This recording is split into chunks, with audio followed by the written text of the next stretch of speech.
지금 윤석열 대통령께서 지금 잘 하고 계신 게 지금 뽀개기 같은 거 많이 잘 하시는데 국힘을 막 뽀개고 있잖아요. 뽀개기 왕으로 지금 제가 보수가 지금 뽀개지고 있잖아요. 두 번째로는 누군가의 수사에 대해서는 철두철미하게 압수수색까지 수백 건을 하지만 또 누군가에 대해서는 한 건도 이루어지지 않고 있구나. 이런 것에서 검찰의 신뢰가 뽀개지고 있는 거고, 세 번째로는 대한민국의 미래가 완전히 뽀개지고 있는 거예요. 이런 방식으로 계속 가게 될 경우에는 윤석열 정부 5년 허탕을 치게 돼요. 그동안 정치를 안 하셨으니까 정치를 하시겠다라고 자기 스스로 이제 말씀을 하셨는데, 그 지점에서의 가장 최고의 정치는 개헌 정치예요. 한없이 가벼운 정치 토크쇼 장르만 여의도 5월 17일 금요일 순서 시작하겠습니다. 반갑습니다. 정프로고요.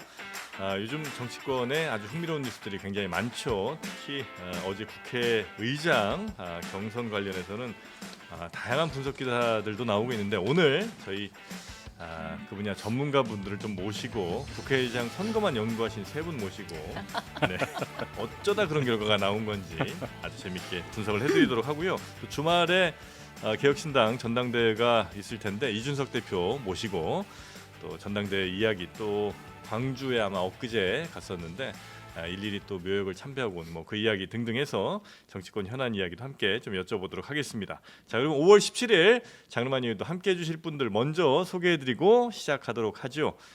먼저 뉴스를 소개해주실 우리 신혜영 기자님 어서 오시고요. 안녕하십니까? 네, 뉴스와 함께 또 다양한 논평 분석 예측까지 해주실 이동학 전 최고 어서 오십시오. 더불어민주당. 네, 반갑습니다. 네, 반갑습니다. 그리고 더불어민주당과 반대편에 있는 국민의힘 윤희석 선임 대변인님 어서 오십시오. 안녕하세요. 네, 반갑습니다. 진수희 전 장관님도 오셨네요. 네, 네, 안녕하세요. 반갑습니다. 네. 부로찌는 무슨 의미가 있나요 혹시? 없어요. 네. 집에 눈에 보이는 거 그냥 그냥. 예뻐서 그냥. 예. 네. 안목은 있으시네. 네, 예뻐서 그냥 차고 오신 거죠? 네. 네. 어제 국회의장 그 경선은 보셨죠, 다들 세 분 경선 결과 알고 계실 거고요. 네. 예.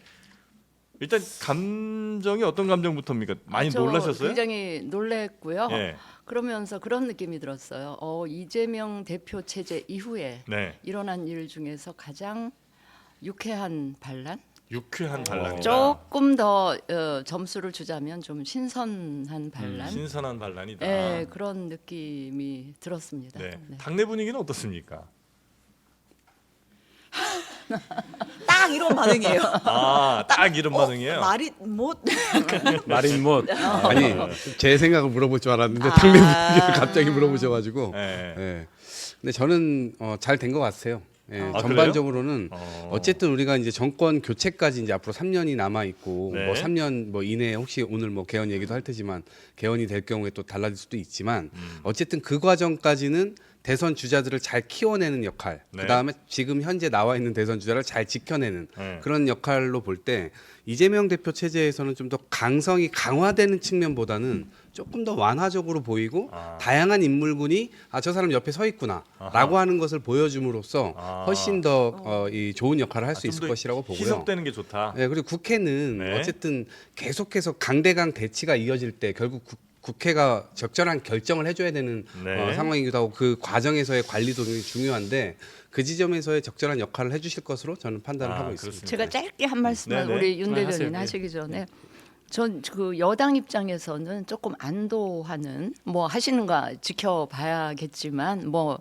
여전히 강성이라는 평이 있어서 지켜봐야 되겠지만, 그래도 추미애 의장이 되시는 것보다는 다소 좀 마음이 놓인다 그럴까요? 뭐 그런 또 느낌도 네네. 있습니다. 그 한마디가 솔직히. 꼭 하고 싶으셨군요. 네. 추미애보단 낫다. 네, 윤희석 예. 대변인님. 근데 3년 후에 정권 교체 돼요? 노력해야죠. 아예 그냥 네. 그 얘기를 하시네. 네.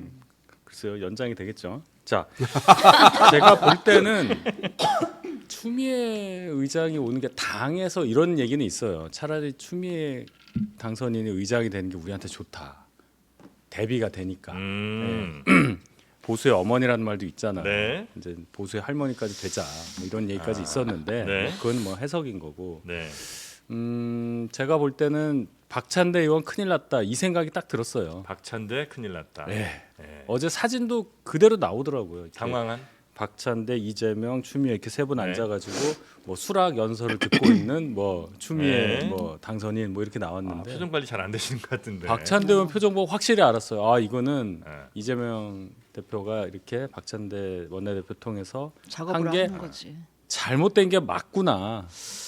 하여튼 그 자세한 분석은 잠시 네. 후에 좀 들어보고요. 네. 일단 뭐 우원식 의원도 스스로도 아마 좀 놀란 것 같은 느낌이었고. 본인도 놀란 거죠. 네. 네. 이 세 분의 반응과 네. 그 우원식 의원의 반응을 종합해서 네. 첫 번째 뉴스 제목을 잡았습니다. 네. 대반전, 대이변, 대혼돈. 아. 대혼돈의 대혼돈. 멀티버스다. 국민의힘도 대혼돈의 놀라고 멀티버스다. 여당도 놀라고 야당도 놀라고 예. 언론도 놀라서 어저께 그 석간신문에서 맞아요. 오보도 나왔어요. 예, 그러니까 이제 추미애 그러니까 나왔어. 어이추라는 얘기가 있어서 이제 석간신문에서 이제 추미애 의원이 선출된 걸로 기사를 냈다가 네. 이제 오보가 되는 그런 사태까지 벌어졌고 네. 현장에서도 그러니까 이제 진선미 위원장이 발표를 했잖아요. 우원식 후보가 선출되었습니다 하면 보통 뭐 박수가 나오거나 뭐 환호가 나오거나 하는데 정막이 잠깐. 잠시 맞아? 다 저거? 어떤 반응을 보여야 될지 모르겠는 아. 그런 상황이 연출되기도 했고 뭐 말씀하신 대로 뭐 이재명 대표도 그렇고 박찬대 원내대표도 약간 하는 그런 표정이 약간 잡히긴 했어요. 네. 자 우원식 의원의 수락 연설부터 뭐 잠깐 들어보고 가겠습니다. 네네. 예. 앞에 국회와는 완전히 다른 국회가 될 것입니다. 민심을 어긋나는 그런 퇴보나 아니면 그런 지체가 생긴다면 앞에서 말씀드렸듯이 국회법에 따라서 처리해 나가고 늘 얘기했습니다만 중립은 몰 가치가 아닙니다. 국회의장은 단순한 사회자가 아닙니다. 내용을 보면 국회의장은 뭐 중립이 몰 가치가 아니다, 뭐 사회자가 아니다. 근데 이 얘기가 사실은 경선 과정에서 쭉 했던 얘기예요. 네, 네, 그러니까 네, 새로운 메시지는 아니었거든요. 왜 그랬냐? 당선 소감을 준비를 못했다는 거예요. 따로 장에서. 그러니까 그 정도로 본인도 예상하지 못한 결과였고 네. 추미애 의원 후보 같은 경우에는 이제 현장에서는 이제 말이 없이 나갔고 이제 몇 시간 뒤에 페이스북으로 심경을 전했죠. 네. 기대에 못 미쳐 송구하다. 계약국회를 어느 자리에서라도 만드는 최선을 다하겠다. 이렇게 뭐 짧은 페이스북 글을 남겼는데 네. 자 이제 원래 득표수는 이제 비공개로 선관위가 결정을 했거든요. 당 선관위가. 근데 이제 기자들이 열심히 취재를 일부 해서 언론에서 나왔던데요? 예, 네. 숫자가 좀 나왔습니다. 저도 네. 좀 취재를 했는데 예. 우원식 89, 추미애 80. 그러니까 한 자릿수 차이는 많네. 그러니까 다른 언론에서는 뭐 97대 뭐 70 이렇게 72, 했는데 그건 뭐 아니다. 저도 나름 좀 확실한 소스를 통해 좀 취재를 했는데 네. 뭐 89대 89대 80. 그러니까 한 자릿수 차이로 9표 차이로 우원식 의원이 후보로 선출이 됐다. 네, 큰 차이는 아니었군요. 예. 그래서 이 결과가 왜 나왔는지 저도 이제 굉장히 어제 네. 흥미롭게 좀 지켜보면서 원래 이런 거 진짜 잘 안 하는데 정프로 분석 우원식 승리의 4대 시나리오를 썼습니다. 열심히 하셨네요. 어떻게 그러니까. 이런 일이 벌어졌는가. 네. 표 분석을 하신 거군요. 예, 일단 크게 두 가지를 나눕니다. 이재명 대표의 뜻대로 간 거냐 아니냐 두 가지가 있죠. 그 같다면 즉 예스라면 거기에 또 두 가지 시나리오, 노람 거기에 두 가지 시나리오. 이렇게까지 원래 안 하거든요. 제가 공부를 어제는 한번 너무 재밌어서 해봤습니다. 제가 일단 소개해드릴 테니까 네. 한번 들어보시고 네. 여기에 뭐가 맞는지 판단해 주셔도 좋을 것 같습니다. 네. 1번 이재명 대표의 뜻이 맞다는 거에 1번입니다. 철저한 패널을 필기하게 하는 네, 진짜. 보려고 예. 철저한 이중 작전이었다. 아. 그러니까 강성 지지자들의 뜻을 따르는 모양새는 섞으면서? 보여줬지만 네. 실제로 표행사에서는 이제 우원식으로 가자는 이 이중 작전이 있었다는 거죠. 아주 일사불란한 보안 유지도 잘 됐던 마치 그 민주당이 원팀으로 잘 움직였던 이런 모습일 수 있고 두 번째 이재명 대표의 뜻은 맞는데 이건 이제 추미애 자기 정치 실패 시나리오인데 우원식 의원에게 했던 형님이 잘하실 거란 말 이게 진짜였고 추미애 전 의원에게 했다는 그 순리대로 갈 거라는 말은 추미애 의원은 순리대로가 나 잘되라는 요 얘기로 해석을 하셨지만 사실은 순리대로 우원식입니다라는 말을 한 건데 추미애 의원이 이걸 오독을 했다. 예. 혹은 오독을 했거나 아니면 그걸 이제 자기 스스로 이제 활용을 했다. 요게 이제 2번 시나리오입니다. 3번 이재명 대표의 뜻이 아니다 중에 하나입니다. 이재명 절대 권력 허상 시나리오인데 민주당이 이재명 사당화가 됐다. 이재명 대표가 완전 절대 권력 휘두른다고 하지만 실제로는 그리 찐명이 많지 않았다. 요 시나리오가 하나 있고요. 네 번째, 명심은 알았는데 의원들이 이재명 대표의 대선을 위해선 추미애 의원은 아닌 것 같다. 이렇게 판단을 했다. 2보 전진을 위한 예, 그래서 어찌 보면 아주 전략적 판단의 고수들이 지금 민주당이 포진해 있다. 이렇게 지금 보고 있습니다. 네 가지 시나리오. 이 웃음의 의미는 뭐죠? 그걸 굳이 분석을 하고 앉았냐 이 얘기인가요 혹시? 아 그건 아니에요. 네. 너무 굉장히- 에어타임을 많이 잡았어요. 아 그래요? 10초 할 얘기 아니에요. 아하, 죄송합니다. 네. 이렇게 자, 그러면 일단 저 첫 번째 필기를 스텝부터 했잖아, 봐야지. 내가. 필기까지 네. 했는데 이재명 대표의 뜻이었다 아니었다 이거부터 가야 이재명 되는 거 대표의 뜻이었는데 안 된 거죠. 제가 박찬대 의원의 표정을 얘기했잖아요. 그러면 뜻은 3번 그럼 3번 택하시는 3번이에요. 거예요? 3번. 추미애 의원에게 뜻이 있었다고 보신다는 거예요? 네. 아 그래요? 아 그거는 이제 두 가지로 경선 전에 네. 박찬대 원내대표의 움직임, 작업. 그다음에 경선 후에 정청래 의원이 물론 이제 당원들이 반발하니까 뭐 위로차 그런 얘기를 했는지 모르지만 정청래 의원의 반응 요 두 가지 전후를 보면 네. 명심은 추미애한테 결국은 있었다. 근데 안 따라줬다 의원들이. 그렇게 보는 게 이제 정설인 것 같은데 거기에 저는 네. 이 이재명 대표 특유의 약간 이중 작전 있잖아요. 그러니까 내가 명심은 거기에 있는 것처럼 당원들한테는 보이면서 그러나 이제 우원식 후보한테도 살짝 이렇게 걸치는 약간 보험을 들어놓은. 뭐 보험을 들어놓는다 그럴까 뭐 하여튼 그래서 이게 명심이 거기에 있는 듯 아닌 듯인 것 같은 막 이렇게 묘한 상황을 의도적으로 만들면서 그걸 주변에 아무한테도 얘기를 안 한 뭐 명심인 그런 듯 명심 같은 명심 아닌 명심 있잖아요 그 예. 노래 가사에 예, 나오는 예, 딱 예. 그 상황 아니 근데 저는 너무 주변에서 명심을 가지고 있다라고 오히려 조장된 게 네. 일종의 착시를 낳은 것 아닌가. 야. 이재명 대표 입장에서는 둘 중에 내가 그거를 마음속에서는 선택할 수 있겠지만 이거를 이런 식으로 드러내놓고 선택을 하기에는 리스크가 굉장히 크죠. 그러니까 일단은 그렇게 하지 않는 건데 후보자들도 명심을 자기가 갖고 있다. 그리고 주변에 있는 사람들도 네네. 나름대로 자기 입장에서는 해석을 해가지고 그렇게 한 거예요. 그래서 저는 결과적으로는 어떻게 느꼈냐면 이재명 대표의 보폭을 오히려 줄이는 결과를 지금 이 당 전체에서 내고 있다. 그래서 오히려 그렇게 규정하지 않고 네. 오히려 자유롭게 있는 것이 그것이 민주당의 어떤 힘이 될 네네. 수가 있는 것인데 그럼 결과는 이 그러면 과정에서는 그렇게 이재명 보였어요. 대표의 원하는 대로 간 거예요, 아니에요? 이재명 대표가 원한 건 뭔지 모르죠. 네. 아 뭔지 몰라요? 네. 어쩌면 뭔지 모르는 원하는 거다. 게 딱히 네. 없고 뭐든 상관없다 네, 였을 수도 어떤 시나리오가 있죠. 나오든 였을 수도 그에 있죠. 맞춰서 간다. 뭐 이렇게 생각할 수도 있는 거죠. 근데 그건 있는 것 같아요. 절대 권력 허상의 측면은 분명히 있어 보여요. 왜냐하면 그 공천이나 선거 국면까지는 뭐 하여튼 이재명 대표한테 잘 보여야 되는 상황이니까 네. 막 일사불란하고 거의 이재명 사당 이런 인상을 주기에 충분한 행동들을 했지만 이제 남은 기간 굳이 그래야 될 필요가 없고 이재명 대표보다는 민주당을 걱정한다 이러면 한간에 뭐 일극체제니 이런 평가나 국민들의 시선이 민주당 구성원들 특히 의원들한테 좋은 영향을 줄 리는 없잖아요. 그래서 네. 그런 거를 좀 우려한 그런 그러니까 좀 거 취재를 아닐까 해보니까 싶어요. 의원들의 표가 이제 큰 틀에서 100%는 아닌데 큰 틀에서는 초선 대 약간 재선 이상 이렇게 좀 그렇게 갈린 나뉜 것 것 같고, 같다. 그러니까 이제 초선에는 이제 뭐 더민주 혁신회 이런 좀 강성 친명 의원들이 좀 많은데 이제 이분들은 대부분 100%는 아니고 추미애 의원을 좀 지지를 한 것 같고 네. 재선 이상에서는 우원식 후보를 좀 더 지지를 한 것 같다.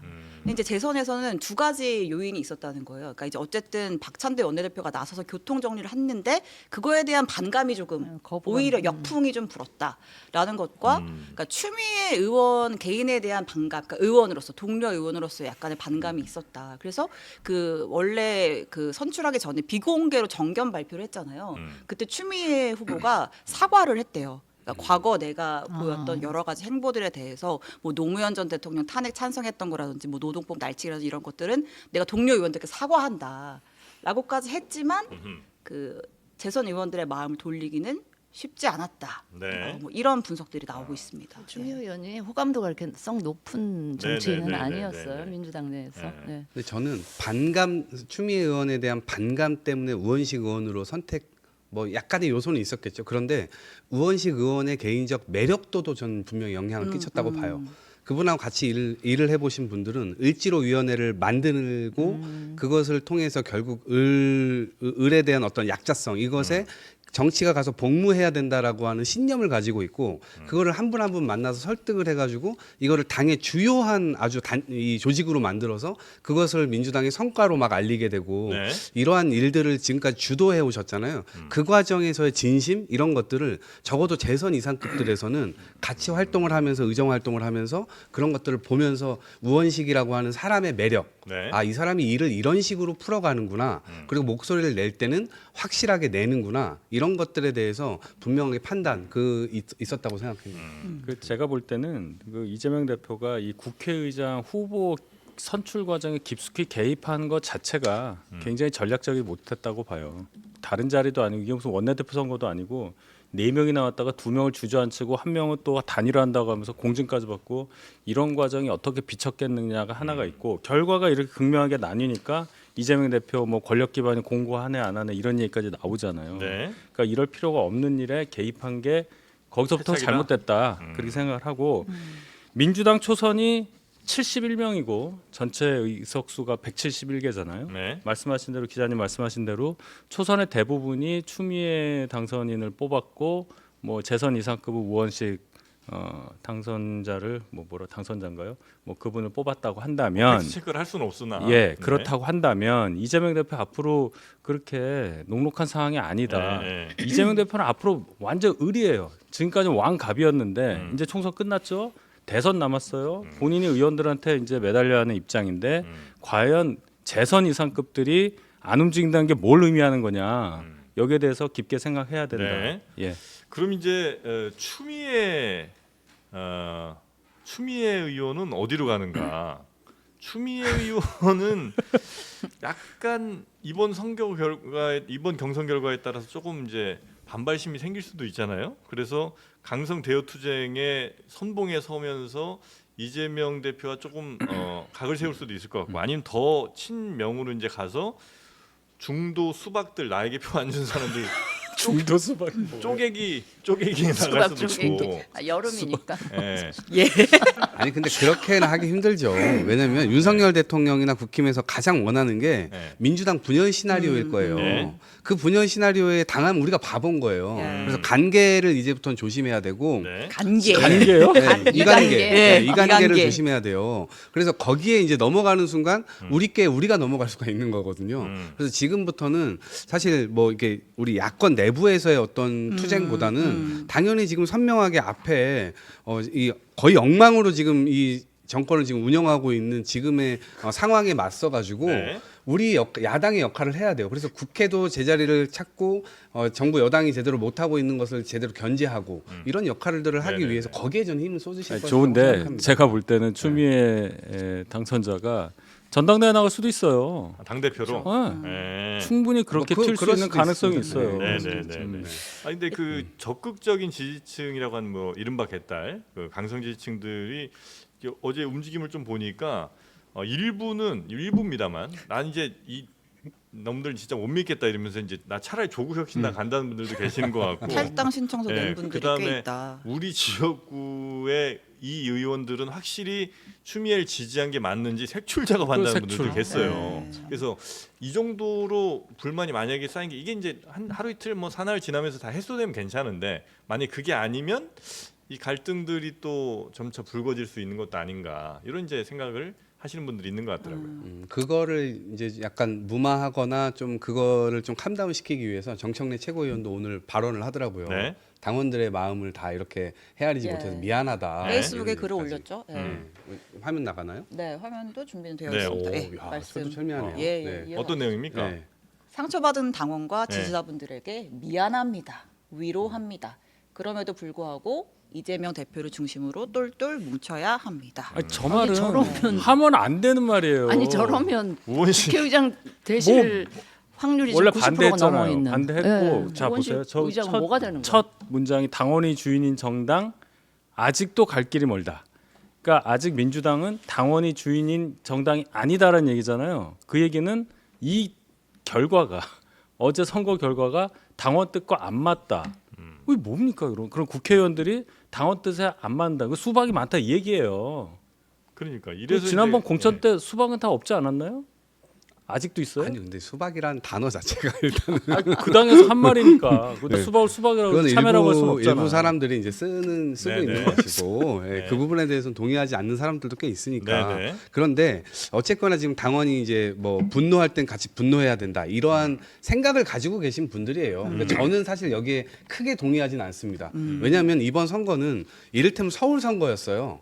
그런데 호남 사람들이 혹은 영남 사람들이 막 이 여론을 만들었던 거예요. 그러니까 이번에 국회의원들이 선거를 하는 건데 당원들이 만드는 거죠. 일정 부분 저 영향을 끼칠 수도 있다고 봅니다. 그 결과가 어쨌든 추미애 당대표한테 갔던 표가 그런 영향이었을 것이라고 보고 네. 다만 또 이 서울이라고 하는 지역의 특성상 여기 사는 사람들은 다른 지역에서 살고 있지 못하는 다른 지점들을 또 볼 수도 있잖아요. 그러니까 의원들이 판단했던 건 당원 여론들도 분명히 판단했을 것이라고 보고 그 안에서 우원식 의원의 매력이라든가 뭐 추미애 대표의 어떤 연결고리라든가 여러 가지를 고민해서 종합적 결과로 나온 거기 때문에 어떤 거는 당원을 완전히 무시한 거다 이렇게만 볼 수는 없는 거예요. 아 그렇습니까? 네.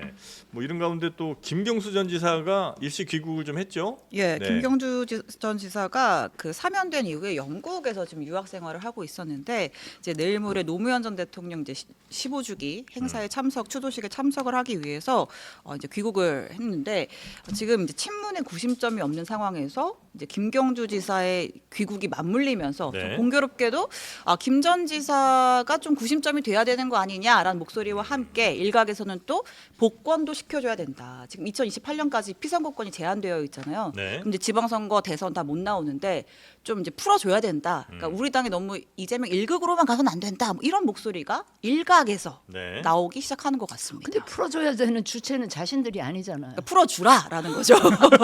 대통령 풀어줘라. 그러면 저는 아까 우리 이동학 최고가 국민의힘 쪽에서 이관계 이야기를 하셨는데 나는 어떻게 생각하는지 우리 윤 대변인은 국민의힘은 그런 막 간계를 쓰고 이럴 만큼 막 그렇게 전략적인 판단과 사고를 잘 안 하거나 못하는 것 같은데 약간 그런 맥락에서 보면 그런 얘기도 있어요. 이제 한간에 김경수 지사를 복권을 시켜서 예. 네. 민주당에 좀 약간 분열이랄까 교란 작전. 복권이 오히려 이관계가 될 수 있다. 네, 아. 뭐 그런 얘기도 아니 예를 살짝 나오더라고요. 아니 그러니까 그거는 이제 약간 그쪽 입장에서의 생각인데 만약에 김경수 지사가 그러니까 자기네가 원하는 거는 김경수 지사를 풀어줬을 경우에는 강력한 대선 주자로 갑자기 확 등극을 해가지고 양쪽이 막 싸우는 거 이거를 택하실 텐데 만약에 그 계획대로 안 되고 김경수 지사가 나와서 이재명 대통령을 위해서 최선을 다하겠다 뭐 이렇게 나오면 완전히 계산이 틀려지는 거잖아요. 그러니까 그럼 사면을 도대체 왜 한 건지 그러니까 그건 맞지가 않죠. 김경수 지사 사면하지 말란 얘기예요. 복권. 복권 아니, 사면 사면 복권. 복권 해주시면 좋죠. 그러니까 뭔 얘기예요 네. 그게? 해주시면 좋은데 그쪽 계획이 만약에 그 이관계를 그런- 위한 그런 계획이라면 먹히지 안 않을 먹힐 거다. 것이다. 저희는 전략적이지 못해서요. 그런 생각 안 해요. 그냥 이분이 그래도 정치적으로 지지를 많이 받는 분이니까 또 국민 여론이 있어서 뭐 네. 대통령이 결정할 수 있는 거죠. 뭐 그런 이관계까지는 저희가 미처 생각 못했는데 네. 참고해 보겠습니다. 근데 그거 참고한다고 맺히셨어요? 결정할 수 있는 위치도 아니시잖아요. 아니 그러니까 우리가 참고해서 대통령한테 그렇게 아. 얘기할 수 있는 거죠. 얘기할 위치는 되신 거예요? 왜 저한테 이러세요? 아니 되시죠 당연히. 아, 저는 이렇게 네. 봐요. 솔직히 뭐 이런 얘기 많이 있는데 김경수 지사 건도 있지만 네. 조국 대표에 대해서도 충분히 맞아요. 가능한 얘기라고 맞아요. 봐요. 네. 예, 조국 대표가 이제 대법원 판결이 어떻게 날지는 모르지만 확정 판결이 나서 네. 그렇게 될 경우에 대선 앞두고 그럴 수도 있는 거 아니겠어요? 대통령께서 민주당 머리 아프죠 뭐. 장모님도 풀어주시는 판에 그건 다르죠. 가석방하고는 네. 다르죠. 네. 그건 다릅니다. 그 제가 공직자라면 네. 그래도 장모님 죄송하지만 100% 사셔야 되겠습니다. 네. 이렇게 했을 것 같아요. 67일 더 네. 사셔야 됩니다. 네. 이 와중에 장모님 얘기 꺼내는 거는 약간 그건 좀 좀 없어 보인다. 모양이 안 모양 좋아. 빠지네. 저도 오늘 진수희 장관님의 롤이 너무 좋은 것 같습니다. 양쪽을 아주 역시 그냥 두 손에 장관. 아니 놓고 색깔이 수상해요 오늘. 네. 옷 저 색깔이 네. 원래 정의당 색깔 아니에요? 자, 그래서 역할을 민주당의 새로운 구심점이 될 수 있을지 뭐 지금 거기 뭐 약간 지금 친문계의 구심점이 네. 될 수 있을지 뭐 주목된다. 관심 좀 모인 상황이라는 거고요. 네. 다음 뉴스 한번 가볼까요? 예, 153일 만에 나온 세 장의 사진 3장입니다. 네. 자, 김건희 여사가 다시 등장을 했습니다. 이 명품백 수수 의혹 불거진 이후에 모습을 드러내지 않다가 네. 이 어제 훈 마넷 캄보디아 총리 부부와의 공식 오찬에 참석을 했고요. 자, 보시는 것처럼 대통령실이 세 장의 김건희 여사 사진을 공개를 했습니다. 네. 네, 지금 캄보디아 총리의 배우자와 함께 있는 모습 그리고 이제 4명의 내외가 함께 대통령실 여러 사진 중에 오찬장에 이제 김건희 여사가 포함된 사진이 3장이라는 예, 거죠. 3장이 공개가 됐는데 네. 맨 처음에 이제 오찬이 점심이잖아요, 오찬이. 그러니까 점심 때 오찬을 하고 오후 4시쯤에 이제 대통령, 그러니까 정상들만 등장한 사진을 먼저 공개를 해놓고 네. 하고 그 이후에 한 저녁 6시쯤에 김건희 여사가 등장한 사진 3장이 이제 네. 추가로 좀 공개가 된 상황입니다. 그러니까 지금 최근에 이제 검찰 인사가 있었잖아요. 네. 이제 검찰 수뇌부 인사가 교체가 되면서 이거 혹시 김건희 여사 수사를 조금 무마하려는 거 아니냐라는 의심이 있는 상황에서 공교롭게도 네. 김 여사가 이제 활동을 재개한 그런 상황인 겁니다. 네. 아, 한번 신 기자님한테 여쭤보고 예. 확인하고 싶은 게 이제 안 나타나시는 150여일 동안 예, 예. 이런 행사가 있어 참여는 했는데 예, 예. 그냥 사진을 공개 안 한 예. 거였다가 이번에 공개한 건지 예, 예. 아니면 그런 행사 자체 전혀 참석을 행사에 안 거의 참여를 하셨어요. 안 했죠. 그러니까 그죠? 일단 참여한 거의 안 했는데 네. 한 걸로 알려진 행사 있기는 해요. 4월 말에 네. 그 앙골라 정상회담 있었을 때 그때도 이제 내외가 이제 오찬을 했는데 비공개로. 그때는 비공개로 아. 했고 사진도 공개를 안 했고 예. 근데 이제 나중에 거기에 참여한 것이 김 여사가 참여한 게 알려지면서 또 왜 그 다 비공개로 했냐 뭐 이런 또 논란도 있었죠. 예. 네. 왜 물어보신 거예요, 근데? 아니 그냥 진짜 153일 동안 자맹만 한 건지를 자백만 한 건지 여쭤보고 싶어요. 그러다가 예. 이번에 공개 그러면 제가 약간 걱정되는 게 네. 그 검찰 인사 발표 직후에 네. 이제 본격적으로 뭐 이렇게 네. 재개한 거냐 뭐 이런 한간의 시선들이 있어서 음. 저는 그 어제 같은 경우는 그렇게 공식 방문한 내외가 그쪽에 네. 배우자가 등장하는데 우리 쪽에서 이게 뭐 국내 정치 문제는 정치 문제지만 외교적인 이제 그렇죠. 관례라는 게 네, 네, 있는데 네, 네. 당연히 같이 하시는 게 맞다 이런 생각은 들어요. 예. 그런데 이걸 갖고 또 왜 그 재개하는 시점이 이제는 뭐 정면 돌파하겠다는 거냐 뭐냐 막 이런 예. 그 비판들이 있기 때문에 네. 이렇게 재개를 하실 양이면 나는 용산에서 제2부속실 설치라든지 특별감찰관 제도 빨리 그러니까 감찰관 임명하는 아. 절차를 좀 서두르는 이런 액션을 같이 하면서 네. 이제 본격적으로 이 공개하는 걸 같이 가졌으면 이런 비판이나 이런 비난이 지적이 좀 덜하지 않았을까 그래도 좀 비판 나오지 아쉬운 않을까? 아니 나오더라도 그래 강도는 좀 덜하지 않을까. 덜하지 않을까 싶은 아쉬움이 살짝 있었습니다. 네. 저는 이게 대통령께서 그 국민 눈치를 전혀 안 보시는 것 같아요. 오히려 김건희 여사의 눈치만 지금 보고 있는 것 아닌가? 이렇게 나오는 것도 저는 대통령의 생각은 아니었을 거라고 생각해요. 네? 어. 네. 왜냐하면 네. 어쨌든 김건희 여사는 어쨌든 자기가 뭘 잘못했냐 이러고 있을 거 아니에요 집에서 자기가 어떻게 잘못한 게 알아요, 뭔데 잘못한 걸 얘기해봐 막 이러면 아무 말도 못 하실 거 아닙니까? 어떻게 그런, 아냐. 그런 상황인데 아 대통령이 네. 그래도 뭐 사과를 했는데 뭐 잘못한 걸 알긴 알지 않을까요? 그래갖고 뒤에서 엄청 또 혼이 났을까요? 혼났다고 얘기가 또 나오잖아요. 그래서 그 얘기는 어디서 나오는 거예요? 그러니까 우리도 못 많이 들은 나옵니다. 얘기를. 예. 그런 걸 어떻게 알아? 저 시장 같은 데 가면은 아, 영종도 사신다며. 영종도 시장 사시는 사람들이 걸 어떻게 어떻게 잘 알아요? 알아? 그래서 제가 다 듣는 채널이 있습니다. 네. 그래서 고위 그런 관계자 상황, 채널. 예, 예. 그런 상황이다 보니까 네. 그리고 어쨌든 검찰 인사, 뭐 민정수석 임명, 그다음 비서실장 정진석 임명, 뭐 이런 것들로 다 놓고 봤을 때는 대통령은 이게 뒤로 물러설 생각도 전혀 없고 그 뒤에는 오히려 김건희 여사가 딱 버티고 있기 때문에 앞으로 갈 수밖에 없는 상황. 네. 그 지점에서 사진도 어제 한꺼번에 공개하는 게 아니라 5시간 이후에 막 공개하고 예. 어쨌든 약간의 뭐 신경을 쓰는 것 같지만 사실은 또 신경 쓰지 않는 모습을 딱 보임으로써 어쨌든 지금 검찰 수사 라인에 정확하게 가이드라인을 준 거예요. 이 김건희 사진 여사는 공개가 앞으로 공개적으로 할 할 테니 건데 이거를 감안해서 니들 수사. 알아서 해. 여사 아직 적당히 살아 있다 뭐 그렇습니다. 이런 건가요? 네. 아니 되게 확정적으로 얘기를 막 팩트인 양 얘기를 하셔가지고 아니, 근데 이제 들으시는 분들이 공개된 가만히 있어 사진은 들으시겠죠. 굉장히 대통령실에서 정제해서 공개한 그러니까 사진은 맞는 신경을 것 많이 같아요. 써요. 예. 왜냐하면 보통 이제 정상회담 하면 이제 풀 취재단이 들어가잖아요. 풀 네, 카메라단이 네, 네, 들어가서 네. 사진을 찍는데 이제 여사의 사진은 전속 대통령실 전속에서 찍어서 이제 나중에 따로 공개를 했죠. 네. 그러니까 이제 언론사 카메라가 아니라 대통령실 아. 전속이 찍은 사진을 공개했다. 근데 전에는요 전석이 찍은 사진들 중에서도 우리가 보기에 왜 저런 사진을 공개를 했지 사진 싶을 뭐 다시 한번 띄워주실래요? 사진들이 꽤 있었는데 어제는 전혀 그런 거는 없었잖아요.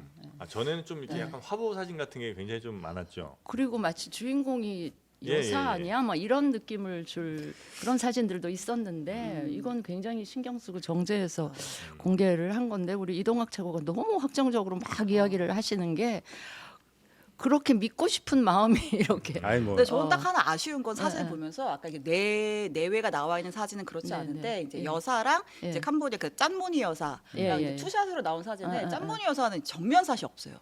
다 이렇게 좀 아. 측면 사진만 좀 네, 있더라고요. 네, 이렇게 네. 딱 정면을 보고 딱 이렇게 약간 좀 좀 동등한 관계에서 보이는 그런 사진이 있으면 좋은데 약간 사진의 중심이 좀 여사인 것처럼 보이긴 한다. 여사께서 키가 좀 이렇게. 크셔가지고 그런 키가 커서 그런 건가? 캄보디아 기자들이 찍은 사진은 있겠죠. 아, 그렇게 봐야죠. 예. 그것까지 그럴까요? 뭐 그래서 하여튼 이 사진은 큰 의미를 두진 않으신 모양이군요. 그러니까 제 생각엔 그동안 배우자, 대통령 배우자가 꼭 참석해야 되는 행사까지도 했느냐 안 했느냐 아마 그거는 하셨을 거예요. 비공개됐으니까. 근데 문제는 153일 만에 사진을 공개한 거가 어떤 의미를 갖느냐는 것을 김건희 여사 수사 관련한 이슈까지 연결지어서 지금 생각을 하는 거잖아요. 네. 그 논리적으로 좀 과도해요. 중간에 뭐가 없잖아요. 그렇죠? 너무 확정적으로 말씀하시니까 너무 그렇게 나갔어요? 윤석열 정부는 이게, 기본적으로 이게 큰 의미가 정상적 있느냐. 안경을 그렇게 쓰고 믿고 보면 싶다. 그러니까 이해가 안 사진 되는 게 공개했다고 많아서. 자 사진 네. 공개했으니까 검찰에 가이드라인을 줬다. 그렇게까지 생각하면 아, 그건 좀 심하죠. 예. 아니 뭐 왜냐면 이제 아마 이동학 최고가 그런 얘기를 하는 건 오늘 혼자 계셔서 조금 이제 도와드리자면 그동안 153일 한 5달 동안에 한 번도 사진 공개 없다가 그것도 이제 논란이 터지고 나서 지금까지 총선 끝나고 지금까지 없다가 갑자기 수사팀 바뀌고 뭐 검찰 인사 막 한 다음에 바로 행사 있고 그 다음에 바로 또 사진 공개를 한 5달 만에 하니까 이거는 왜 하필이면 지금이냐 이제 이런 얘기를 하실 수는 있는 거죠. 그렇죠. 네. 그러니까 정면 돌파하겠다는 거야라는 의심은 살 수도 있을 것 네네네. 같아요. 그러나 막 이렇게 확정적인 거로까지 가는 거는 조금 무리가 있어요. 3년 후에 정권 근데 교체 된다고 누가 하니까 봐도 네. 누가 봐도 이렇게. 알겠습니다. 근데 앞으로 또 검찰 수사하는 걸 보면은 다 네. 또 답이 나오겠죠. 그러겠죠. 그렇죠. 그걸 그러면- 지켜봐야 돼요. 그러면 이 와중에 또 하나의 사진을 보도록 하겠습니다. 어떤 사진이죠? 자, 윤석열 대통령의 사진인데 이제 네. 사진이 들어간 이제 기사가 네.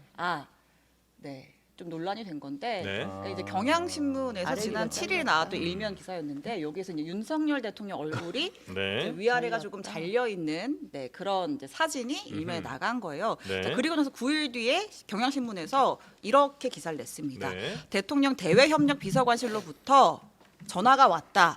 대통령의 얼굴 사진이 위와 아래가 잘려 나가서 유감이라는 취지의 전화가 왔다. 그래요. 라고 하면서 대통령 얼굴 사진에 대한 보도 지침을 대통령실이 마련해 놓은 것 아니냐 네. 이렇게 경향신문이 되묻는 그런 일이 뭐 저런 있었습니다. 것까지 이렇게 또 나왔는데 대통령 얘기가 좀 나왔으니까 대통령을 어제죠 아마 예. 어제 만나고 온 국민의힘 초선 네. 이번 당선자입니다. 국민의힘 포천 가평 당선자 김용태 의원 한번 잠깐 전화 연결해갖고 과연 대통령과 어떤 얘기 나눴는지 저희가 한번 확인을 좀 해보고 오겠습니다. 여러분도 이 이어폰을 끼시면요 대화 내용이 들리니까 한번 들어보시면 좋겠습니다. 자 우리 김용태 당선자 나와 계시죠? 예, 안녕하세요. 포천 가평 김용태입니다. 네, 오랜만입니다. 반갑습니다. 예, 예. 예, 뭐 바쁘신 모양이에요. 오늘 뭐 여러 가지 일정이 아, 있어가지고 일정도 있어서. 전화 연결로 대체했습니다. 예. 확실히 당선되니까 일정이 많아지네요. 아닙니다. 아닙니다. 네. 자, 어제 대통령 만나셨죠? 예, 예. 어제 만나 뵀습니다. 예, 뭐 어떤 이유로 만나신 거죠? 초선 당선인들 환영 만찬이었고요. 네. 초선 당선인들 중에 대통령을 처음 뵙는 분들도 있더라고요. 그래서 음, 그런 분들하고 대통령하고 좀 첫 상견례 자리였습니다. 네, 뭐 드셨습니까? 한식 위주로 먹었습니다. 한식으로 드셨고, 용산에서. 예, 용산에서 먹었습니다. 예. 예, 아유 축하드립니다. 자, 예, 근데 감사합니다. 대통령은 초선 의원들에게 무슨 얘기 좀 하시던가요?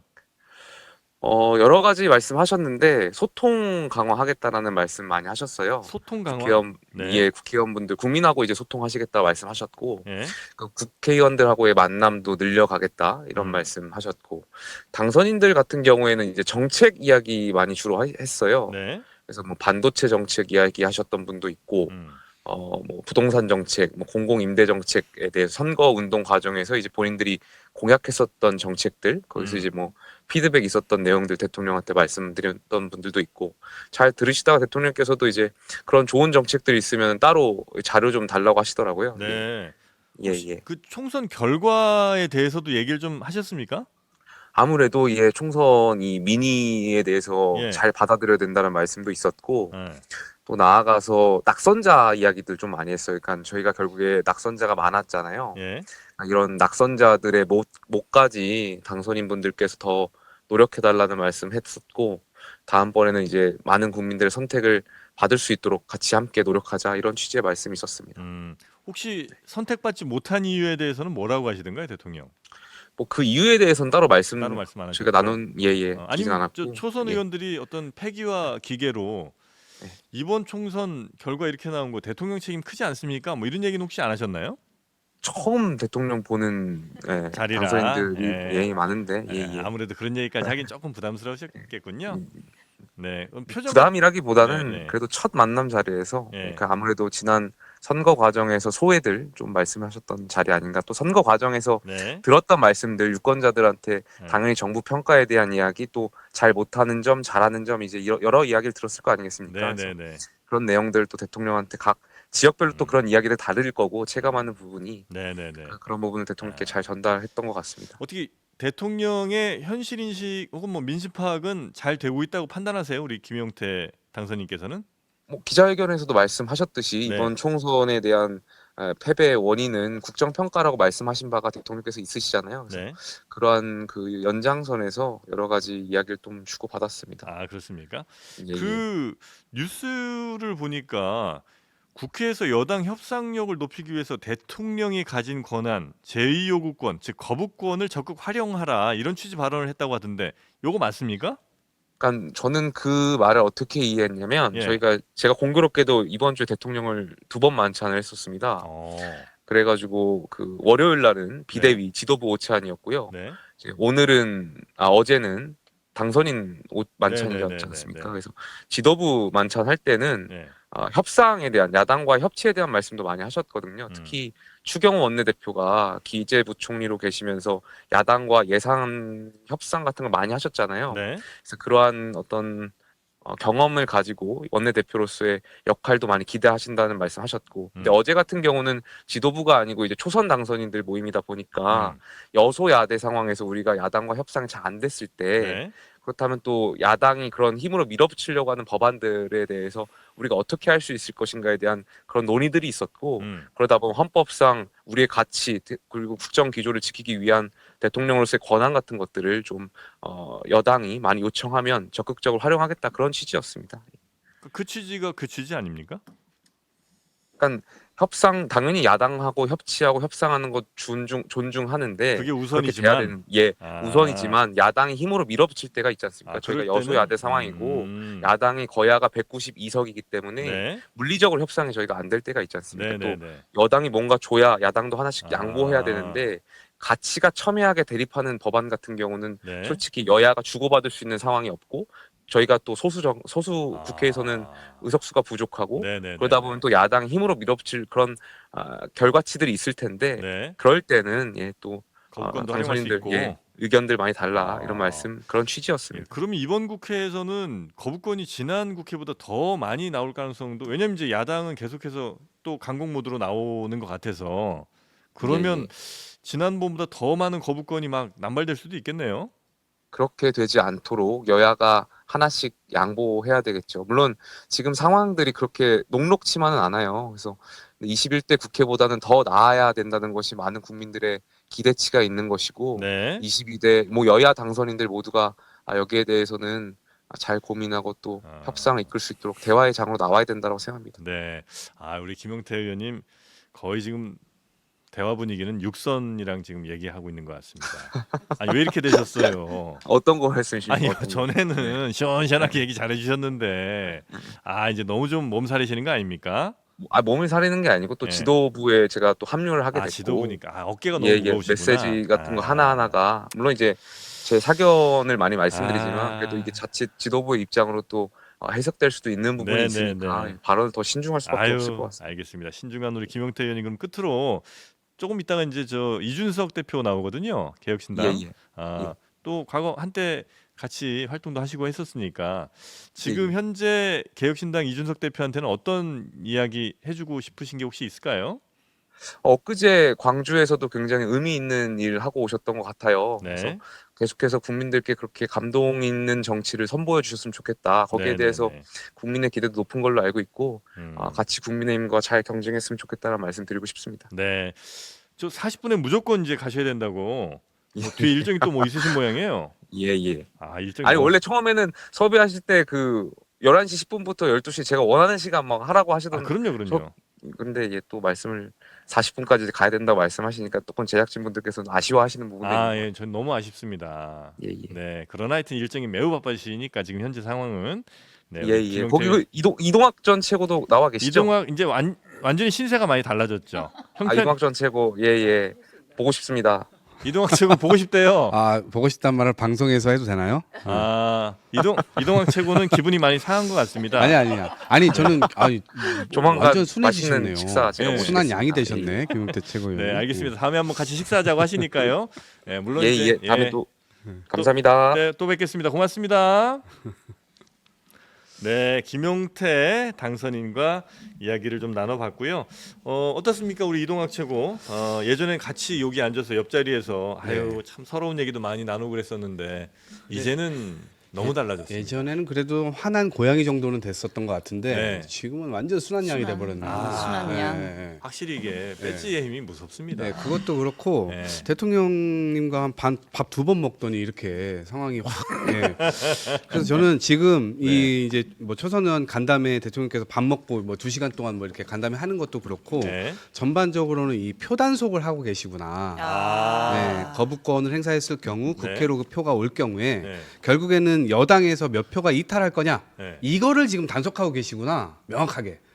네, 그래서 저는 그래요? 뒤에서 이런 이제 의도를 가지고 앞에서는 뭐 민생 얘기를 했다, 뭔 얘기를 했다라고 하지만 결국 밥을 먹으면 이렇게 순한 양들이 되는가? 네, 그래서 결국 거부권이 국회로 왔을 때 네. 이게 뭐 힘을 잃게 되지 않을까? 또 이런 우려도 또 드네요. 역시 그러니까요. 네. 밥 두 번 먹었는데 엄청 순한 양이 되면 야당 의원들을 좀 밥좀 데려다가 먹여라. 밥 좀 여러 번 먹이면 얼마나 효과가 있겠나 싶은 생각이 드는데 네.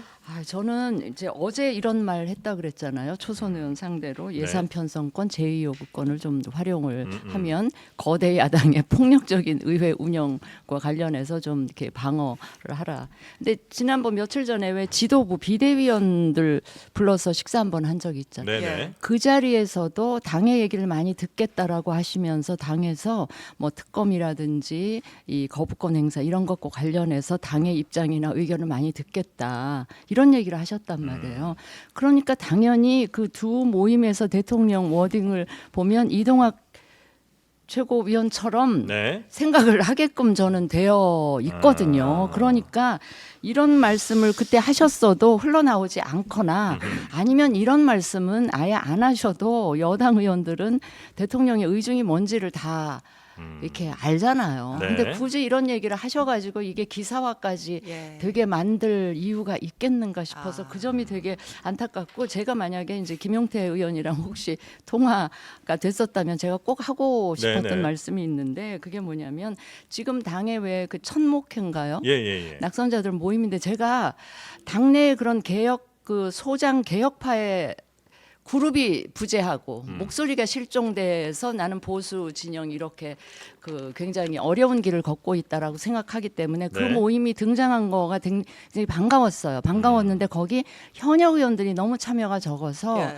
힘이 실릴 수가 없을 것 같아서 김용태 의원이 아직 거기 안 들어가 있는 것 같아서 그 모임에 좀 같이 참여해서 당내 이 혁신의 목소리가 나올 수 있도록 네네네. 좀 그런 이렇게 선배로서 좀 당부를 드리고 싶었는데 네. 나중에 뭐 이 방송을 듣거나 예. 유튜브로 보시면 좀 참고해 주셨으면 모든 좋겠습니다. 이야기를 저희를 통해서 하실 생각하지 마시고 네, 직접 하세요. 알겠습니다. 네.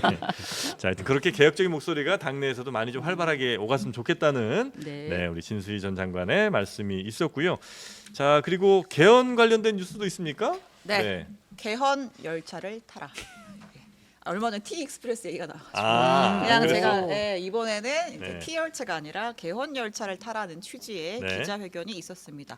조국 혁신당 대표가 오늘 오전에 국회에서 기자회견을 열고 22대 국회에 개헌 특위를 설치하고 제7공화국 헌법을 논의하자 이런 제안을 했습니다.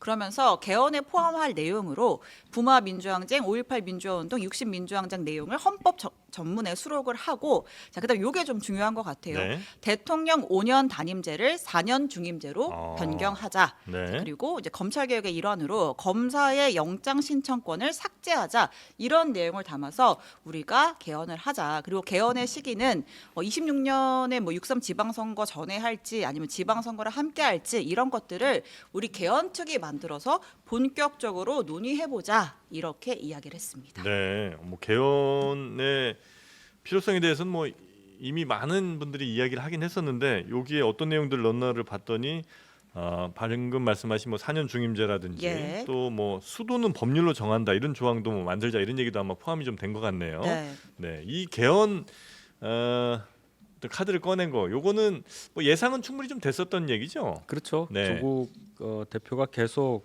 그 조기 대선을 염두에 둔 얘기, 그러니까 임기 단축 뭐 이런 네. 얘기하면서 계속 개헌에 관한 얘기를 불을 지폈죠. 근데 뭐 7개 정도 얘기를 하셨는데 뭐 다른 거 뭐 얘기할 것도 많겠지만 헌법 전문에 수록된 내용에 대해서는 뭐 크게 이견이 없을 걸로 보여요. 예. 네. 근데 여기서 보면은 검사의 영장 신청권을 삭제한다. 네. 사회권을 강화하는 일반 조항을 신설한다. 뭐 이런 부분에 토지 공개념 강화 이건 뭐 40년 50년 된 얘기인데 네. 검사 영장 신청권 이 얘기를 헌법 조항을 고치면서까지 한다. 이게 좀 사감이 들어있는 얘기라고 봐요. 이 얘기를 안 했더라면 헌법 개정에 대한 조국 대표의 진심을 더 받아들일 수 있었을 텐데 네. 콕 집어서 이게 들어가니까 순수성이 좀 의심된다. 네. 차라리 그냥 이거 누가 냈는지 딱 보이잖아요. 아니 근데 과거에 네. 왜 이런 게 나왔냐면 네. 이 검사 관련돼서 이 헌법에 들어가 있다 보니까 일부 검사들이 우리는 헌법기관이다 이런 생각을 갖고 막 이제 센 얘기들을 막 하는 거죠. 네. 그래서 이 지점은 헌법기관이 분명히 아니라고 헌재에서 판결도 났고 이제는 그렇게 할 수가 없는 상황이니까 정확하게 구체화해서 법률을 만들자라고 하는 조항인 것 같고 저는 윤석열 대통령에게 굉장히 도움되는 제안이라고 봐요. 이 임기 단축을 포함한 개헌 자체가요. 왜냐하면 유일하다고 하긴 좀 그렇지만 나이 단축도 하셨으니까 네, 임기 단축까지 하신다면 두 가지 단축을 통해서 교과서에 나올 만한 정도의 업적을 세울 수 있을 수가 있게 된다 그런 생각이 들고 네. 왜냐하면 이것조차 하지 않으면 지금 윤석열 대통령께서 지금 잘 하고 계신 게 지금 뽀개기 같은 거 많이 잘 하시는데 예를 들면 지금 국힘을 막 뽀개고 있잖아요. 국힘 의원들 예. 뭘 왜 이러세요? 저는 한 3가지 정도 지금 뽀개기 왕으로 지금 제가 뭘 뽀개? 하고 있는데 보수가 지금 뽀개지고 있잖아요. 보수를 그래요? 완전히 뽀개고 있어요. 그래서 하고 싶은 말, 그다음에 정의, 법치, 정의, 공정 이런 것들에 대해서 지금 천목회에서도 그런 지점에서 대통령께서 도대체 어떻게 하고 계신 거냐라고 의문을 품고 있는 것이고 네. 두 번째로는 검찰이 공정하게 운영될 거라고 사람들과 생각했지만 윤석열 대통령이 들어와가지고 야 앞뒤가 다르게 움직이고 있구나. 누군가의 수사에 대해서는 철두철미하게 압수수색까지 수백 건을 하지만 또 누군가에 대해서는 한 건도 이루어지지 않고 있구나. 이런 것에서 검찰의 신뢰가 뽀개지고 있는 거고 세 번째로는 대한민국의 미래가 완전히 뽀개지고 있는 거예요. 그래서 이런 방식으로 계속 가게 될 경우에는 네. 윤석열 정부 5년 허탕을 치게 돼요. 아. 그래서 더 이상 이렇게 가시는 것보다는 네. 저는 오히려 지금 이제 정치를 하시겠다. 네. 그동안 정치를 안 하셨으니까 정치를 하시겠다라고 자기 스스로 이제 말씀을 하셨는데 그 지점에서의 가장 최고의 정치는 개헌 정치예요. 아하. 그래서 이거를 오히려 촉발을 시키셔가지고 네. 전반적으로 대한민국 사회가 지금 맞이하고 있는 여러 가지 문제점들을 어떻게 헌법에 녹여내면서 이 과정 자체를 정치화할 것인가. 그렇게 해서 그리고 현 임기도 단축돼요? 아니면 현 임기까지는 그냥 5년 가고 그다음 임기부터예요? 4년 줄이게 되면요 네. 훨씬 더 좋은 평가를 받을 수 있습니다. 아니, 그러니까 본인, 네. 그러니까 본인 윤석열 임기를. 대통령은 어떻게 돼요? 네. 본인 임기를 줄이겠다라고 결단까지 내리면 아, 본인이 그거 결정할 수 있어요? 그렇죠. 본인이 할 수 있죠. 지금 이렇게 하자. 그 다음 제- 지방선거 때 잠깐만요. 관련해서 질- 그 네. 조국 그럴 수 있죠. 대표의 설명을 조금 더 첨언을 네네. 하면 이제 기자회견하고 기자를 만나서 그러니까 그 얘기를 해요. 윤석열 대통령이 명예롭게 자신의 임기 단축에 동의하고 이 개헌에 동의한다면 국정 운영 실패와 비리 무능 무책임에도 불구하고 헌법을 바꿨다는 점에서 기여한 대통령으로 역사에 남을 것으로 생각한다. 역사에 남을 결단해달라라고 하면서 그러니까 조국혁신당 입장은 그거예요. 다음 지방선거 26년 지방선거 전에 국민투표 실시하고 대통령이 임기 단축 발표해서 지방선거할 때 대통령 선거를 함께 실시할 것을 요구한다. 아, 그럼 내년에 끝나는 거예요? 내후년. 2026년 26년, 아, 네. 내후년, 이년 아, 남아 내후년에 있어요. 끝나는 까지도 거예요. 주장을 했습니다. 그러니까요. 지금. 그런데요. 네. 개헌이 될 수 있으려면 네. 저는 현직 대통령의 의중이 굉장히 중요해요. 예. 네. 현직 대통령이 동의하지 않으면 개헌은 굉장히 어렵죠. 지금 예, 그렇다고 예. 민주당이 압승은 했지만 개헌선까지 가지는 않았잖아요. 그런 상황이기 때문에 개헌을 정말 이루고 싶다면 윤 대통령이 동의하는 방향으로 이걸 끌고 와야 되는데 거기에 제일 먼저 임기 단축하라. 여기 아까 뭐 토지 공개념에 뭐 이렇게 그 보수 진영에서 선뜻 그 동의하기 어려운 항목들이 있는 거 아닙니까? 그런데 정말 개헌에 대한 의지가 강하면 이게 꼭 정치 공세나 윤 대통령을 압박하기 위한 그런 게 아니고 정말 진정성을 갖고 개헌을 하겠으면 저는 개헌 필요하다고 생각을 하는데 네. 하겠으면 그 윤 대통령의 동의를 끌어내는 방향으로 이 개헌 논의를 몰고 가는 게 훨씬 더 효과적일 수 있다 이런 말씀 드리고 싶어요. 그러니까 개헌은 네. 국회에서 물론 통과되는 과정이 필요하겠지만 뭐 의석수 많으니까 그렇게 생각하실 수도 있는데 국민 투표를 거쳐야 돼요. 네. 그럼 그 전제는 뭐냐면 여야 합의가 필요한 겁니다. 그 어목한 50 때도 여야 합의를 해서 네. 헌법이 만들어진 거잖아요. 87년에 옛날 얘기지만. 근데 지금 이 얘기를 보면은 여야 합의가 나올 수가 없는 거예요. 예를 들어 6번에 동일 가치 노동, 동일 수준 임금 명문화 이 얘기가 조국 대표가 총선 전에 했었던 대기업 임금을 삭감해가지고 평균을 맞춰주자 이런 얘기란 말이에요. 이걸 어떻게 동일할 수가 있겠어요? 이거는 이거는 이미 토론 과정에서 전반적으로 토론 과정에서 그러니까 제 조정될 얘기는 수는 있을 거라고 조국 생각해요. 대표가 주장하는 개헌의 순수성에 대해서 국민들이 과연 느낄 수 있겠느냐 이 지점을 봐야 되는 거고 네. 대통령의 임기 단축 얘기를 말을 한다는 것은 물론 헌법 조문상 가능해 보이긴 해요. 거기 임기 연장 또는 중임 변경 등에 대해서만 안 된다. 현직 대통령에 대해서 안 된다는 얘기가 있으니까 문헌상으로는 가능은 한데 네. 이걸 제3자가 이렇게 얘기하면은 말씀하신 대로 현직 대통령이 이거를 어떻게 생각할까요? 그렇죠? 이건 제가 확정적으로 얘기할 수 있어요. 너무 임기 단축부터 최우선 순위에다 놓지 않는 게 네. 그 지혜로. 민주당은 개헌 관련된 뭐 안 같은 게 혹시 있어요? 아니 저는 이미 뭐 문재인 있어요. 정부 때 특위가 있잖아요. 내기도 했었고 네. 그런 관점에서 저는 어쨌든 최소한으로라도 하려면 임기 부분하고 임기는 해야 되고. 임기 부분하고 그다음에 이게 뭐 헌법 사항에 들어가야 될지는 모르겠지만 어쨌든 대통령 결선 투표제 같은 거 이런 것들이 좀 도입이 되고 그래서 전반적으로는 그리고 뭐 국회에서 추천하는 책임 총리제 같은 거 네. 이런 것들은 이미 저희도 이제 제안을 했던 바 있죠. 그래서 근데 조국 대표가 이렇게 7가지를 최소한으로 적어가지고 한 것은 그 국민 공력이 엄청나게 들어가는 일이잖아요. 그 과정 자체가요. 네. 그러다 보니까 한두 가지를 바꾸기 위해서 국민 전체의 공력을 한 쓰기보다는 번에 좀 많이 그 하자. 공력을 쓸 때 여러 가지를 논의를 해보자라고 하는 제안인 거예요. 네. 근데 이제 여러 가지를 또 하려고 하다 보면 이게 또안될 논의가 수도 있죠. 무한정으로 네. 길어지는데 네. 한 가지 오해가 있을 그래서 수 있어 개헌 특위 물어보는데 만들자. 임기 문제는 당연히 들어간다는 게 현직 대통령 임기 단축 문제가 당연히 들어간다는 그 얘기는 아니죠. 이 4년 아니 이제 선택을 중임이냐, 하실 5년 수 있는 단임이냐. 현직도 아마 포함하고자 하는 것 같아요. 아니 본인이 선택하실 수도 있는 문제죠. 내가 내 임기를 줄여가면서 이걸 하면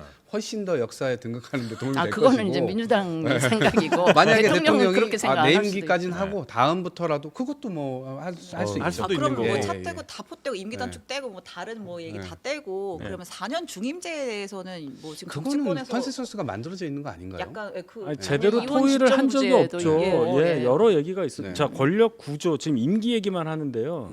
지금 대통령제를 계속 할 거냐, 뭐 권력 내각 분산을. 책임제를 할 거냐, 이원 집정제를 할 거냐 이 얘기부터 들어가야 돼요. 근데 갑자기 이렇게 임기 얘기만 하는 것은 좀 다르죠. 그러니까 이 순수성을 모르겠다는 거예요.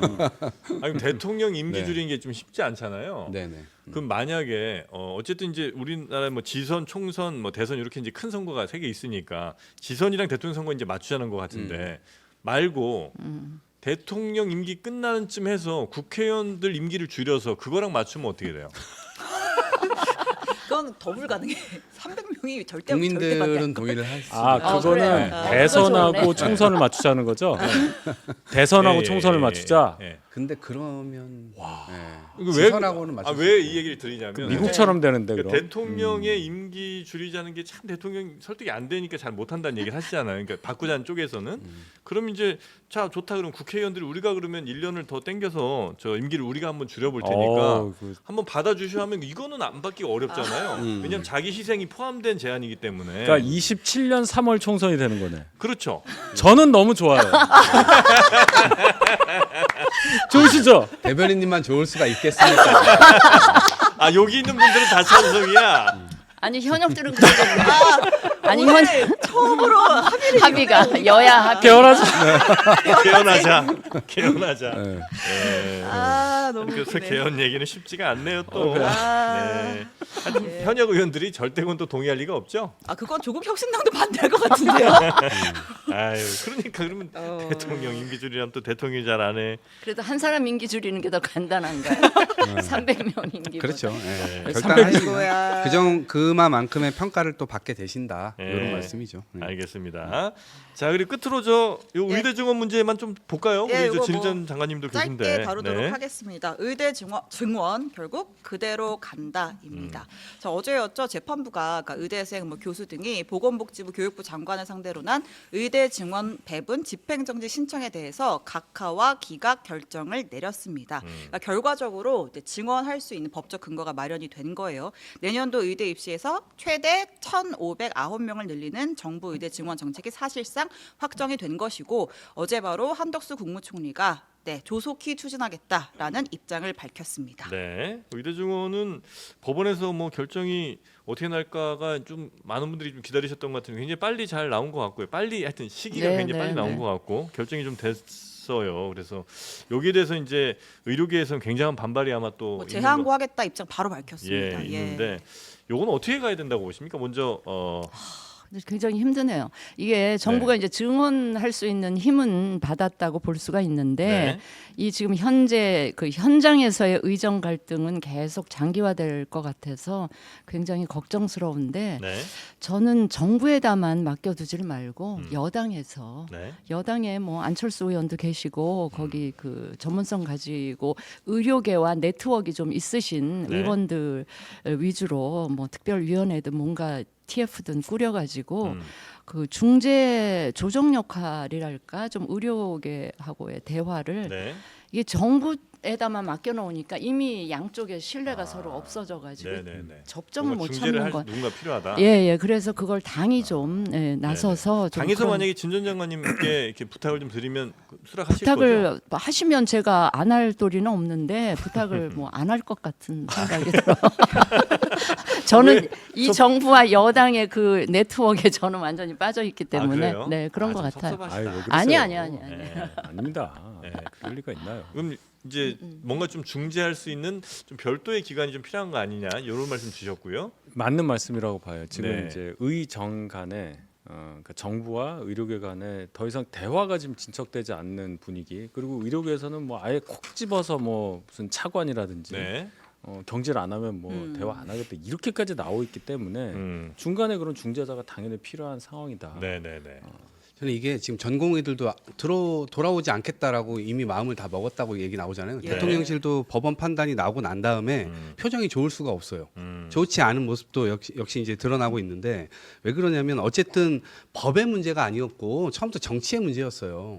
그 윤석열 대통령께서 정치를 그동안 이제 약간 사문화하다시피 하시다 보니까 모든 걸 다 법으로 하다 보니까 법으로 이렇게 결과가 나와도 이게 해결될 수가 없는 거예요. 네. 그래서 저는 지금이라도 이분들의 마음을 어떻게 그리고 현장에서 어쨌든 이걸 받아들여야 되잖아요. 근데 현장에서는 전공의분들이 안 계시니까 간호사분들이 또 여러 역할들을 예. 또 과중한 또 부담을 갖고 있는 현실이고 결국 이 모든 종합적인 피해가 국민들께 또 가고 있는 상황이고 이러다 보니까 법적으로만 이 문제를 계속 접근하는 그 정부의 태도를 좀 빨리 바꾸고 네. 그러다 보면 좀 좋아지는 방향으로 빨리 이 행동을 보여야죠. 그래서 국민들이 좀 안정감을 느끼고 정부에 대해서 우리를 지켜주기 위해서 노력하는구나 이런 모습도 네. 보여야 되는데 네. 그런 모습이 전혀 없이 계속 강대강대치로만 혹시 가니까 민주당 입장은 뭐죠? 민주당이요? 네. 빨리 협의체 만들어서 협의체 만들어라. 협의체 만들어서 이거를 조정해 나가자. 저희는 이미 500명 정도 선에서 얘기를 했었잖아요. 그리고 지금 1,500명 얘기를 한다고 하더라도